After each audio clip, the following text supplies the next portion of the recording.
24 फरवरी 2023 शाम करीब 4:30 बजे, जगह धूमनगंज प्रयागराज। उमेश पाल हत्याकांड। ये तस्वीरें आपको याद होंगी। ठीक 1 साल पहले प्रयागराज में ये सनसनीखेज हत्या हुई थी। प्रयागराज का धूमनगंज गोलियों और बम से गूंज उठा था। पूरा धूमनगंज धुआं धुआं हो गया था। शुक्रवार का दिन धूमनगंज में अफरा तफरी थी। लोग इधर उधर भाग रहे थे और बम बारूद के बीच बचा था तो सिर्फ लोगों में खौफ। धूमनगंज से उठा धुआं उत्तर प्रदेश विधानसभा तक पहुंचा और फिर इस हत्याकांड ने कैसे यूपी के माफिया को मिट्टी में मिला दिया। इस माफिया को मिट्टी में मिला देंगे। सरकार के लिए ये माफिया है, इनको मिट्टी में मिलाने का काम करेंगे। विधानसभा में मुख्यमंत्री योगी के हुंकार के बाद एक्शन में आई प्रयागराज पुलिस ने एनकाउंटर में उमेश पाल की हत्या में शामिल 4 आरोपियों को मार गिराया। 27 फरवरी 2023 को पहला एनकाउंटर धूमनगंज के नेहरू पार्क में क्रेटा चालक अरबाज का हुआ, जबकि 6 मार्च को गोंदियारा में उमेश पाल पर पहली गोली चलाने वाला विजय चौधरी उर्फ उस्मान पुलिस मुठभेड़ में मारा गया। 13 अप्रैल को झांसी में माफिया अतीक अहमद का बेटा असद और शूटर मोहम्मद गुलाम यूपीएसटीएफ के हाथों मारे गए। 13 अप्रैल को माफिया अतीक के बेटे असद का एनकाउंटर होने के बाद अतीक टूट चुका था।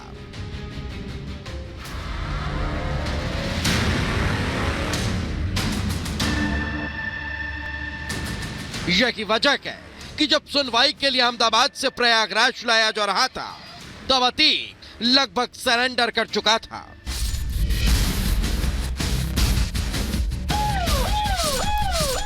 सरकार ने कहा मट्टी में मिला देंगे तो मट्टी में तो मिल गया।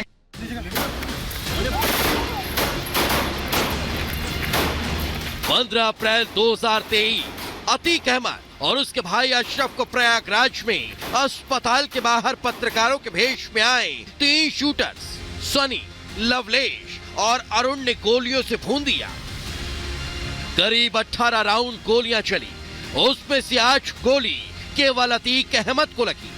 उमेश पाल हत्याकांड को 1 साल बीत चुका है, लेकिन अभी भी अतीक अहमद की पत्नी शाइस्ता परवीन, बमबाज गुड्डू मुस्लिम, शूटर साबिर, शूटर अरमान, अशरफ की पत्नी जैनब फातिमा और अतीक अहमद की बहन आयशा नूरी फरार है, जिनकी पुलिस को बेसब्री से तलाश है।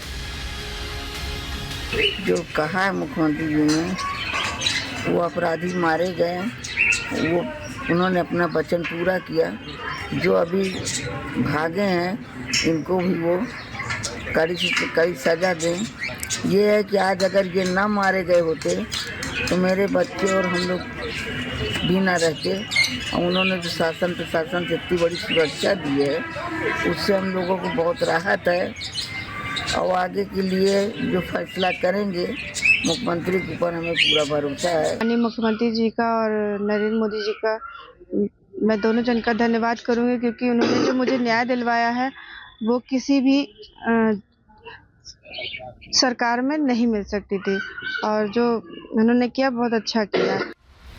उमेश पाल के परिवार को उम्मीद है जल्द आरोपी गिरफ्तार किए जाएंगे।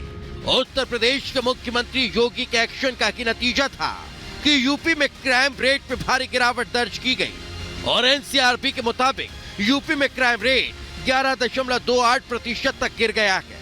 बहरहाल उत्तर प्रदेश में बदमाशों और माफियाओं पर नकेल कसी जा रही है। साथ ही उमेश पाल के बाकी बचे कातिलों की तलाश जारी है। Bureau report, Republic Bharat. तो 24 फरवरी 2023 को धूमनगंज इलाके में दिन दहाड़े उमेश पाल पर गोलियां बरसा दी गई थी। आज भी लोग उस खौफनाक वारदात को भूल नहीं पाए हैं। ग्राउंड जीरो से अजय दुबे की रिपोर्ट आपको दिखाते हैं।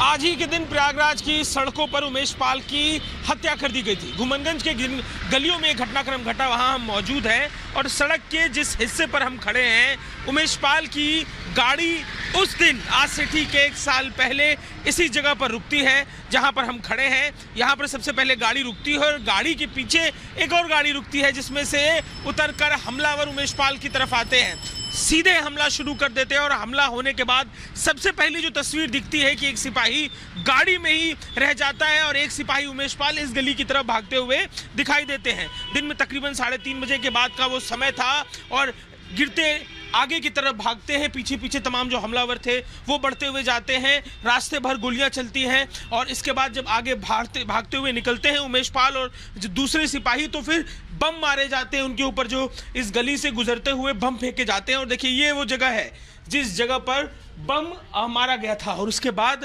रंग, अब जो बम उस समय जो 1 साल पहले हम यहाँ आया करते थे तो हम देखते थे कि दीवारें बिल्कुल काली थी, रंग उस बम का जो असर था वो दिखाते हुए बना हुआ था। अब जो असर है वो तो कुछ कम हुआ, लेकिन ठीक इसी जगह पर बम पड़ता है। सीसीटीवी कैमरे में वो बम का शॉट भी दिखता है। देखिए अभी भी वो सीसीटीवी कैमरे लगे हैं जिसके जरिए वो जो बम के विजुअल्स थे, जो शॉट थे जिससे धुंध हो जाती है यहाँ पर, वो दिखाई देता है। और उसके बाद बचाते जान अपनी इस जगह पर आते हैं और उमेश पाल और जो दूसरे सिपाही हैं यहीं पर गिर जाते हैं। उनके ऊपर और गोलियां वो हमलावर चलाते हैं।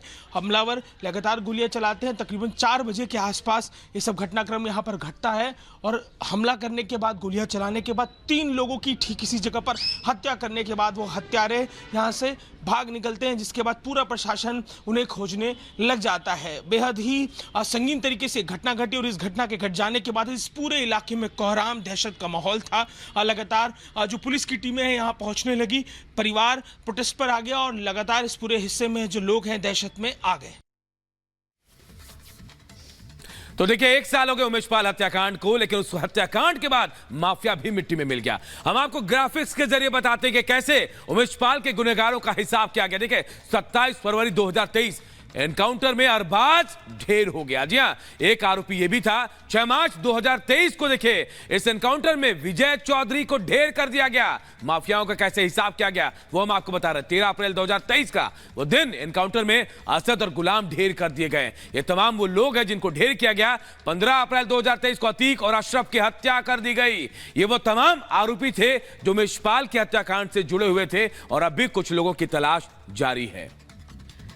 तो अनूप ने आपको पूरा घटनाक्रम समझाया कि पिछले 1 साल में कैसे कैसे क्या क्या हुआ। 4 एनकाउंटर हुए, अतीक और उसका भाई कैमरे के सामने ही मारे गए। और इस वक्त आज 1 साल पूरा होने पर शांति पाठ कराया जा रहा है। हमारे सहयोगी अजय हमारे साथ जुड़ गए हैं। अजय, 1 साल में हमने देखा क्या कुछ हुआ, लेकिन 24 फरवरी 2023 की वो तारीख थी जिस दिन अतीक के साम्राज्य की अंत की कहानी शुरू हो गई थी।